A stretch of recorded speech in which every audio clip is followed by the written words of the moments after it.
Mainit na balita, mga ilang opisyal ng AFP tinanggihan ang suhol ng mga maimpluwensyang tao para ilaglag ang suporta kay VP Sara. At ang veteranong abogado na si Attorney Trixie Cruz Angeles may pasabog. Bago tayo magpatuloy, kung bago ka lang sa aming channel, huwag kakalimutang mag-subscribe at i-click ang notification bell para maging updated at una sa mga bagong upload ng aming channel. Mainit nga na usapin sa mundo ng social media ang matapos nga na maibulgar ang mga ilang opisyal ng AFP na tumanggi sa suhol ng mga ilang maimpluwensyang tao para ilaglag ang suporta kay VP Sara. Dito nga natin makikita na naninindigan ang mga kasunduluhan na ang taong bayan dapat ang kanilang pinoprotektahan.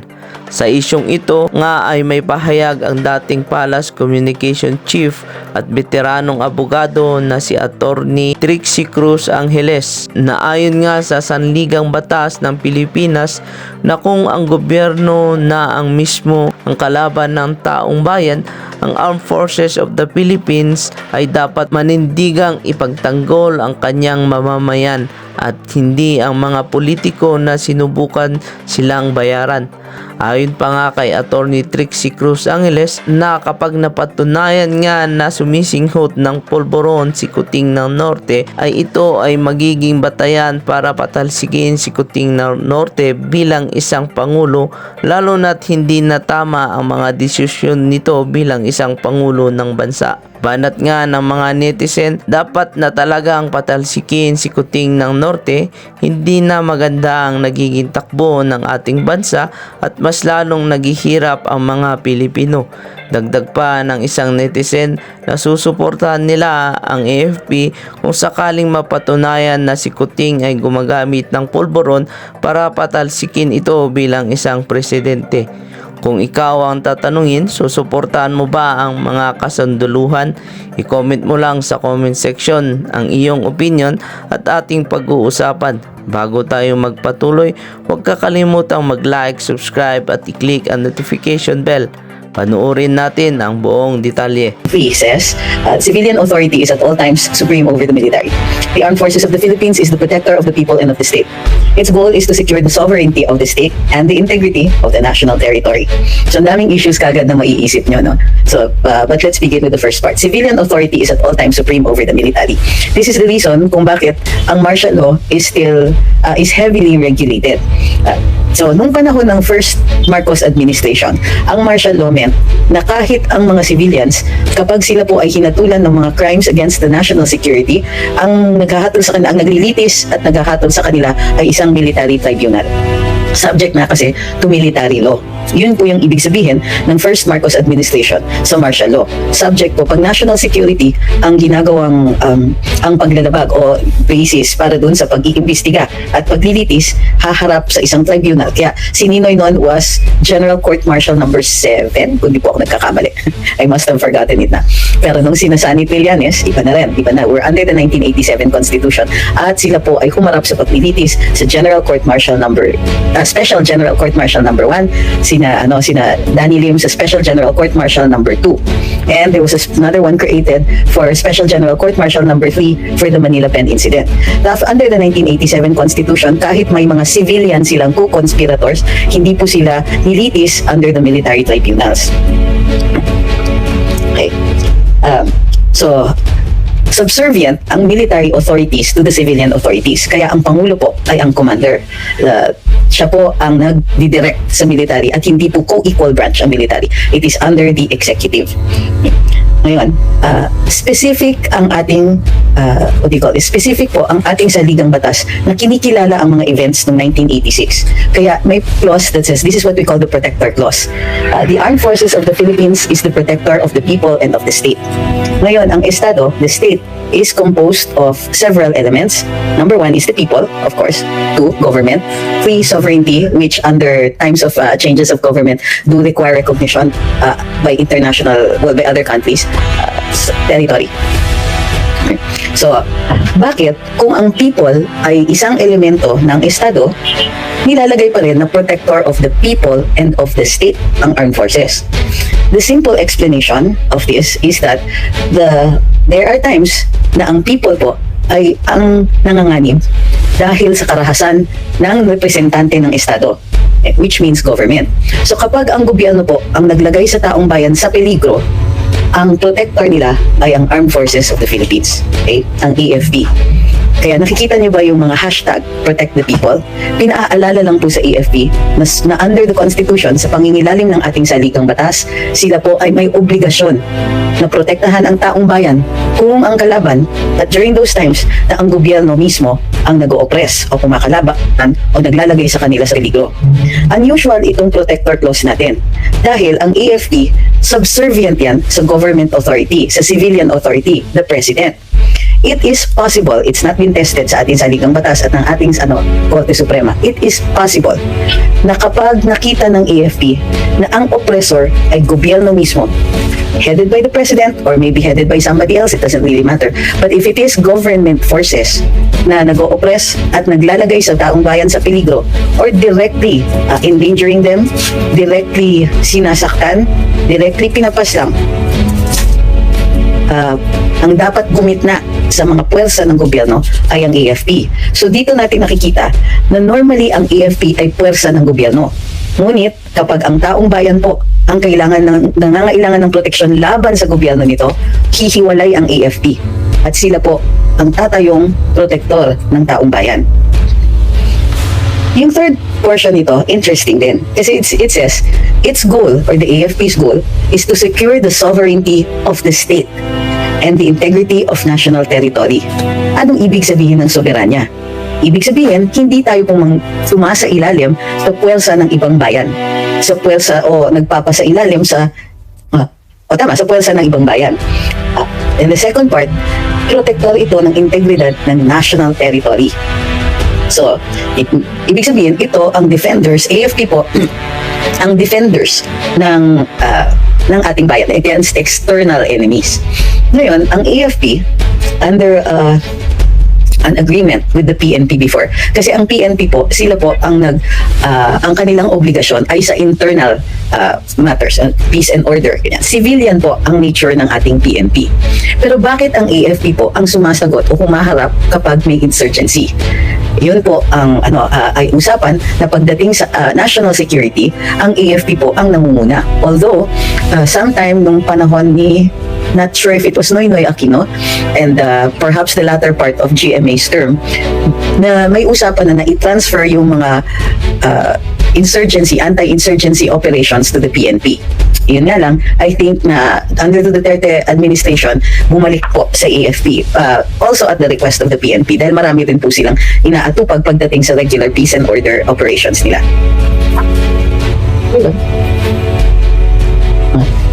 So, now, bakit? Balik tayo dun sa protector clause, ano? Marami tayong nakikita na mga usap-usapan tungkol sa bakit hindi gumagalaw ang ating AFP gawa na ng mga akusasyon sa usapan whether sa social media, sa usapan ng taong bayan. May mga akusasyon o may mga lumalabas na usapan tungkol doon sa state of mind ng ating Pangulo and the state of his health. Paalala ko lang po, ang paggamit ng bawal na substances ay pasok po sa state of health, both mental and physical, ng isang tao. And therefore, natural na magtatanong ang taong bayan tungkol sa usapan na nag-aakusa o nag-identify o sumasaksi sa paggamit ng Pangulo ng mga bawal na gamot. Ang reaksyon po kasi hindi nakatulong. Ang reaksyon ng administrasyon ay tumahimik at ang sinasabi lang ay ridiculous, katawa-tawa, walang basehan. Ngunit, kapag dating nga po sa state of health na maliwanag sa ating saligang batas din, na in cases of serious illness, kailangan may transparency. Pero anong gagawin natin dun sa mga instances na mismong executive ay hindi sumusunod sa saligang batas? Dalawa po. Maaaring idulog ito sa Korte Suprema. Ngunit alam natin sa pagbabasa natin ng mga dating desisyon ng Korte Suprema, hesitant po sila na makialam sa sole power ng executive. Ang ating saligang batas po kasi ay maliwanag ang paghihiwalay ng hudikatura, ng legislature at ng ehekutibo. So, may kanya-kanyang powers yan. Ang Supreme Court po, hindi ganun kadali makikialam sa powers na inallocate ng saligang batas sa ating sa bawat sangay ng gobyerno. Ngunit, they will in cases na pressing at mataas po ang public interest. So, isa yan. Pangalawa, kung umabot sa punto na ang hindi ginagawa o ang ginagawa ng ehekutibo, maaari bang pumasok ang protector clause? Hindi pa po ito tested ng ating sa Korte Suprema. Hindi pa po natin dudulog ito in a case before the Supreme Court. Kung kaya't, sa ngayon, these are theoretical. Pero lahat naman ng kaso nag-uumpisa sa theory at natitesting sa Korte Suprema later on. Para sa atin, papasok na tayo sa larangan ng opinion, maaaring makialam ang AFP as long as it is not simply a political matter. When the matter rises to the level of endangering the people, then it is time for them to consider their obligation as protectors of the state. Bago sila umabot dun sa desisyon na maging protector, sila po ay malamang makakaranas ng na sila po ay uutusan. Ngayon, maliwanag na wala sa ating batas na wala pong obligasyon ang AFP o kahit si kawani ng ating military na sumunod sa mga orders, sa mga utos na hindi legal. Sa international humanitarian law pa nga, kinikilala ang obligasyon ng state forces na hindi sumunod sa mga utos na illegal. So ano yung mga illegal na yun? Dahil pinag-uusapan natin ang protector clause. Illegal halimbawa kapag may order na sila po ay manakit sa taong bayan nang wala pong dahilan. Defensive po ang engage ng ating AFP pagdating sa insurgents. Ang mga insurgents po ay nag-challenge sa seguridad ng ating bayan. Kung kaya't ang AFP po ay protector pa rin natin from internal security threats. Kailan po papasok ang AFP bilang protector ng taong bayan? This really is up to them. Walang nakalagay po kasi kung sino ang magde-define ng pagkakataon kung kailan papasok ang protector clause. Pwede rin po, so part of our job, tayo ang taong bayan, kailangan ma-communicate natin sa AFP sa ating pag-uusap in the national discussion kung ano sa tingin natin ang standard kung kailan sila papasok. Ibig sabihin, we can join in setting the standards habang tayo ay nag-uusap-usap pa lang. Ngayon, andyan na po ang issue. Hindi na natin pwede i-ignore. Andyan na ang mga sumasaksi, andyan na ang video, andyan na ang kung anik-anik. Neither side, kumbaga, ang gobyerno has chosen the tactic to ignore and to hide or to simply be dismissive. Lumabas ang video, dinismiss nila kahit wala pa pong testing at the time. May threat pa ng investigasyon sa mga tao na di umano'y naglabas ng video na ito. Hindi nag-explain ang DILG, ang AFP at iba pang mga kawani ng gobyerno kung bakit nila gustong imbestigahan o parusahan ang mga taong naglalabas ng video. Papasok dito ang isa pang larangan sa ating saligang batas, ang kalayaan magsalita at magpahayag. Kung ang sinasabi ay hindi po labag sa ating sa ating mga criminal laws tulad ng libel, inciting to sedition, inciting to terrorism, inciting to rebellion, inciting to war, false publications. Kung hindi po pumapasok dito, ayon sa ating saligang batas, maaaring sabihin, maaaring ipahayag. Kung may duda or kapag may akusasyon, ang hukuman po ang magde-decide. Therefore, ang tanong, ang reaksyon ba ng ating gobyerno o ang administrasyon sa video at sa mga taong nagsasalita tungkol sa state of health or state of mind ng Pangulo ay dapat bang imbestigahan o dapat unahin ang presumption na dahil malaya magsalita at magpahayag at hindi ito napapasok sa larangan ng mga criminal laws o hindi ito labag sa ating mga criminal laws, why such a reaction? Bakit ang reaction ay immediately isubject sa investigasyon ang mga nilalabas ng ganito? Kailangan nila po na humina ang usapan. Dahil pag lumakas pa ang usapan, baka pumasok ang protector clause. Tinitignan ko, wala pa naman po yatang katanungan. Okay. So, hindi madali na maging desisyon para sa ating mga AFP, sa ating mga sundalo at mga opisyal na pag-isipan o ikonsidera ang protector clause. Dahil although inaalaw ito ng saligang batas, sa umpisa pa lang ng kanilang training, sila po ay tinuturuan at dinidrill at pinupukpok na kailangan sundan nila ang chain of command. Kapag sila po ay inutusan, susunod sila. Kapag sila po ay tumalikod sa autoridad nila, sa mga taong may autoridad sa kanila, sila po ay masasubject not only to court martial but to other proceedings as well. So, hindi yan madali. Ngunit, ang tingin ko dyan, alam naman ng AFP ang laman ng saligang batas. Alam nila na obligasyon nilang protektahan ng taong bayan. At dahil hindi din ganun kadali, dati madali may nanganib ang taong bayan nung nasa EDSA sila noong 1986 at may labas ang mga tangke. So, nung time na yun, may utos na posibleng mamiligro ang taong bayan. So, the decision wasn't, well, although it was difficult, it was clear. Ngayon po, kailangan iliwanag. Kung gusto ninyong ipakita o sa ating diskusyon, kailangan maliwanag. Dahil bago na po ang panahon at may mga bagong peligro. Hindi necessarily yung physical, hindi necessarily sa ilalim ng armadong puwersa, pero mayroong pagkakataon pa rin na mamimiligro ang taong bayan. So doon po natin isusulong dapat ang mga diskusyon kung ano sa tingin natin ang standard na dapat sundin o dapat ikonsidera ng ating AFP sa pag-implement nila o sa pag-sunod nila sa kanilang obligasyon under the Protector Clause. Ito, sabi ni Ma'am Christine, the Rock movie's shower scene kept coming to my mind when I heard PRD say before that. The AFP and the PNP don't have to follow illegal orders. Stand fast, please, AFP and PNP, in protecting the people. Ganda po yan. Sabi ni Patato Tini, just playing the devil's advocate, it could be argued that those that are being oppressed by the powers that be who happen to control the government are Dutertes and their allies only. Bakit? Hindi ba people ang Dutertes and their allies? Hindi ba po kami people? Hindi ba po kami citizens na kailangan protektahan sa ilalim ng saligang batas? Hindi po ako nagtataray. Ganyan lang po talaga ako mag-argue. So, yun po. Bakit ka mamimili? Which people? Why, ano ang reason para baguhin mo o ibahin mo ang Dutertes and their allies? Ano yung, kumbaga, if you are going to distinguish between one group and another, that distinction should be germane. Ibig sabihin, may relasyon siya dun sa Protector Clause. Wala naman nakalagay sa Protector Clause na only the pro-government, only those who are, only the Marcoses, only the Dutertes, or so on, ang entitled to be protected by the AFP. So if there is no distinction na nilalagay dun sa saligang batas at gusto ninyong mag-distinguish, kailangan i-explain ninyo ano yung difference ng mga Duterte from the rest of the country, from the rest of the citizens of the Republic.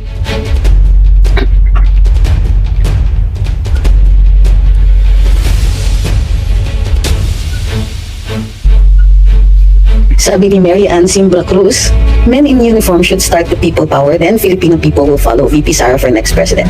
I think that the reason hindi yan nag-uumpisa, everything is still in the, kumbaga, we're just discussing this, I'm not saying that anything is happening or not happening. Pero, remember the first part of Section 3, Article 2 ng Saligang Batas. Civilian authority is at all times supreme over the military.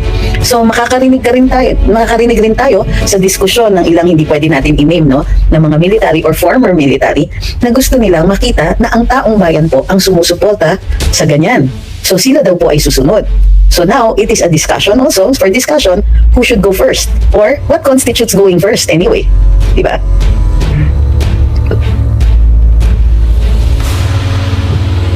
Sabi ni Ivan, although immune sa kaso ang presidente, hindi po ba pwede mag-submit sa Supreme Court ng request to compel the president na magpa-hair follicle test? Kasi if proven na addict siya, di ba hindi na siya capable to lead the country? Maganda yung last part, if proven na addict siya, hindi na siya capable to lead the country. Or meron talagang issue about his capacity to lead the country. But the Supreme Court can only accept cases if there is, accept a petition if there's an actual case or controversy. So, ano yung case and yung controversy? Siguro, posible na to bring an issue to the Supreme Court kapag ito po ay mapatunayan na actual na controversy. In other words, meron na pong rights na nalabag or batas na nalabag ukol dito sa petition na to. So, kunwari, aakyat ka sa nilalabag niya yung batas, hindi pwede kasing criminal eh. So, kailangan mayroong rights na natatransgress in order for you to bring the matter to the Supreme Court. Sabi ni Ma'am Milagros, biru-biruan dito sa amin sa dami ng napapanood ng taong bayan sa behavior ni BBM. Baka biglang manginig na siya na hindi na niya makontrol. Kaya babagsak na lang. We wish na sana nga dito kasi napansin niyang residue sa may ilong niya kaya nga pinagtatawanan siya. Sabi ni Ma'am Jacqueline, correct attorney, dapat taong bayan talaga mauuna. Unless delikado. Like I said, this is really for discussion. So wala pa talagang tunay na sagot dito. But it is something that I'm sure should be part of the national discussion. Dapat kung isusulong natin, mauna dapat ang taong bayan, mayroon tayong pangsuporta dun sa ating assertion. So pwede rin kung may magsasabing dapat ang military ang magmumuna, dapat may suporta din yung assertion na yun. Sabi ni, sana mahal mo din ako. Yung House Speaker, pwede bang maipetisyon para maalis sa pwesto? Yan ang problema. Naalala nyo na, kasi ang legislature po ang gumagawa ng mga batas, then ang batas po ay nagawa para paboran sila. So, halimbawa, sila po ay na-convict. O kaya mayroon silang administrative offense na dapat for dismissal na sila. Hindi po yan nai-impose. Ang mangyayari ay i-forward yung decision sa Senado o kaya sa Kongreso at ipapasok yan doon sa Committee on Ethics para i-decide kung maaari pa po, kung ito po ay papasok sa disorderly conduct at it would merit a dismissal o yung pag-expel ng senador o kongresista sa Kamara. Victoricito Burgos says, if all major and big cities of the country will have simultaneous peace rallies, that will serve as a tipping point for the AFP and the PNP to act accordingly and make the right decision. Maybe, pero what if it becomes a waiting game? Kaya niyo pong maghintay. I'm just playing the devil's advocate as well. Pero kasi if we really and truly believe in the righteousness of our cause, kaya natin.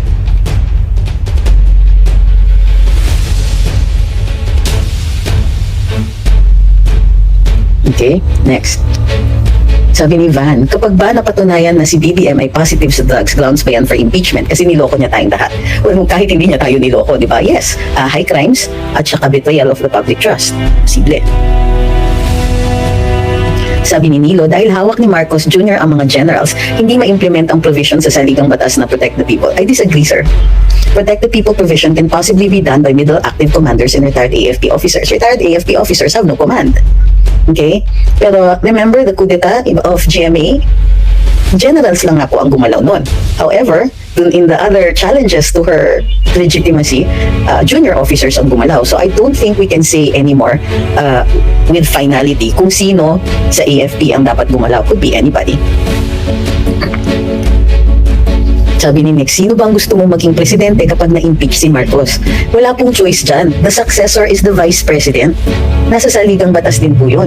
In case of the incapacity, death or otherwise removal of the president, then it's the vice president who will be the successor. It is not a matter for us to choose. Yun na po yung nasa saligang batas.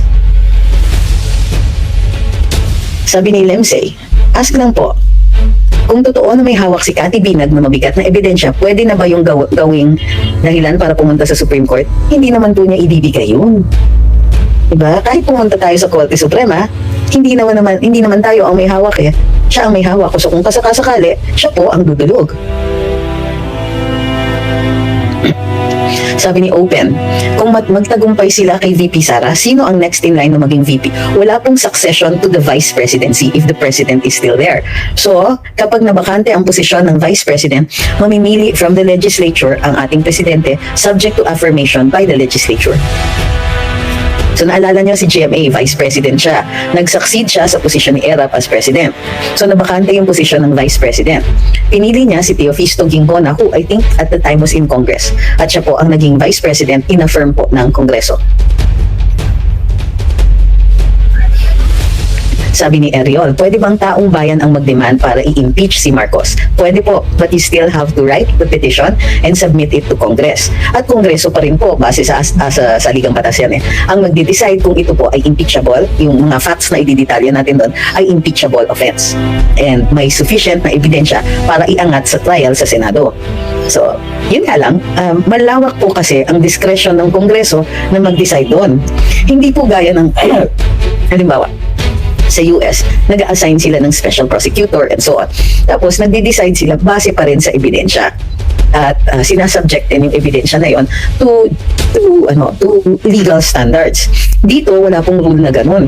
So, kahit hindi umaabot sa legal standards, halimbawa, sa impeachment ni Justice Corona, hindi po talaga, wala nga pong maliwanag na finding of any wrongdoing doon sa part ni Justice Corona. Kaya nung panahon ng impeachment trial, naghahagilap pa po sila ng ebidensya at that time. Naalala nyo si Little Woman? Yun po.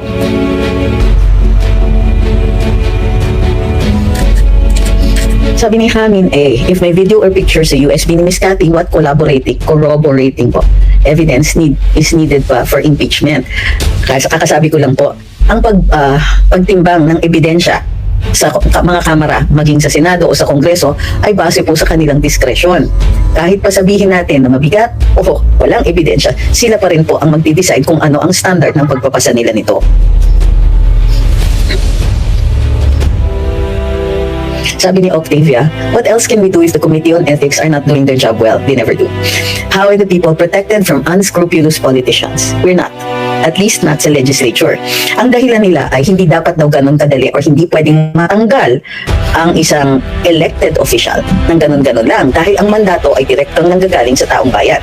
Yun nga lang, iba ang standards ng elected official kapag ikaw ay kongresista o senador at ikaw ay mayor o konsehal, even vice president. Iba yung standards.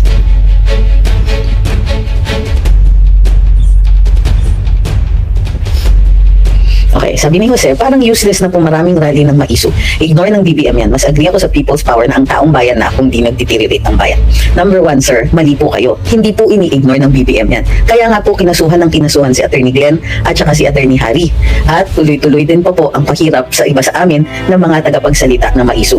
So sir, sorry to burst your bubble. Pero hindi kami ini-ignore. Number one. Number two, ang people power po ay culminating activity yan. Kung sakasakaling magkakaroon ng ganon, you have to lay the groundwork. Ano yung groundwork? Noong EDSA 1, it took 18 years for the people to realize na kailangan ng aksyon at willing silang gumalaw. At dahil wala pang internet nung time na yon, hindi rin tayo aware sa Metro Manila kung ano ang pakiramdam ng mga tao na nandun sa mga probinsya. In short, ang people power was Manila-centric, was Metro Manila-centric. Hindi na po tatanggapin ng ganun lang dito.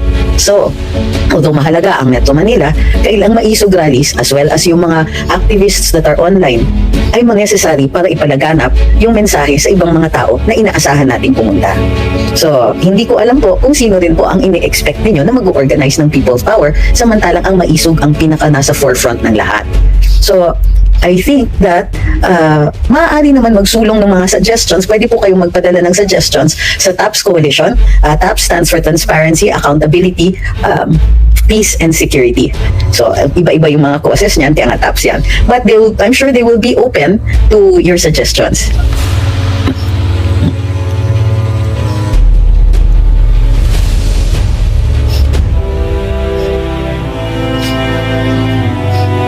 I think you also have to give them credit for understanding exactly why wala pang panawagan ng ganon. Pagkakulang pa ang mga ilang larangan sa ating lipunan na dapat present doon. Sabi ni Ma'am Milagros, kaya ngayon nang lumabas yung kay Cathy, lalo namin napatunayan na siguro talaga siyang gumagamit pa dito. Kasi napansin niya noon, dumalo siya sa Mount Samat. Kasi kung napanood niya yung video niya, naabutan siya ng panyo at pinahiran niya, talagang nabuo sa amin yung isip na yun, sa amin yung isipin na yun.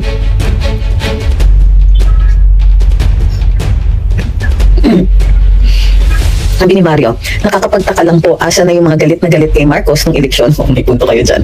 Nung eleksyon pa lang, ba't mukhang mga tahimik lahat yung grupo ni Paredes, Ontiveros, yung mga bias media, baka kasama magiging milyonaryo.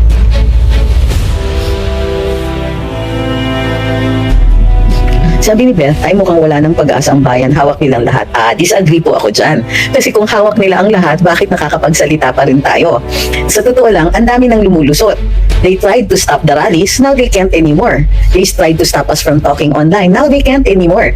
Natututo tayo on how to manage, how to work around, pero hindi sila natututo. So, ma'am, I'm sorry, hindi po nakakatulong yung ganyang klaseng mega. I'm sure of course na dahil yan sa nararamdaman ninyo. Pero, I assure you that the objective reality here is quite different.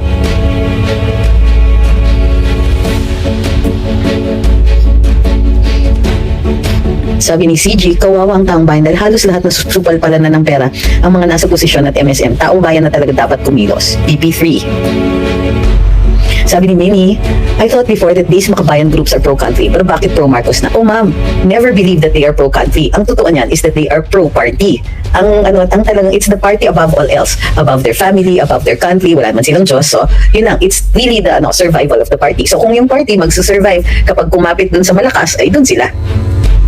Diba? For a while, they even cooperated and participated sa Duterte administration. Pero dahil inuuna nila yung kanilang partido, nabisto sila and isa-isa silang natanggal sa pwesto.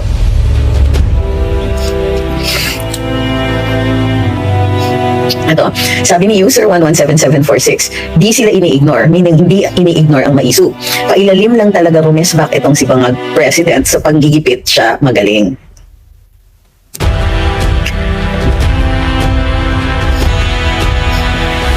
Magandang araw kay Seychelles.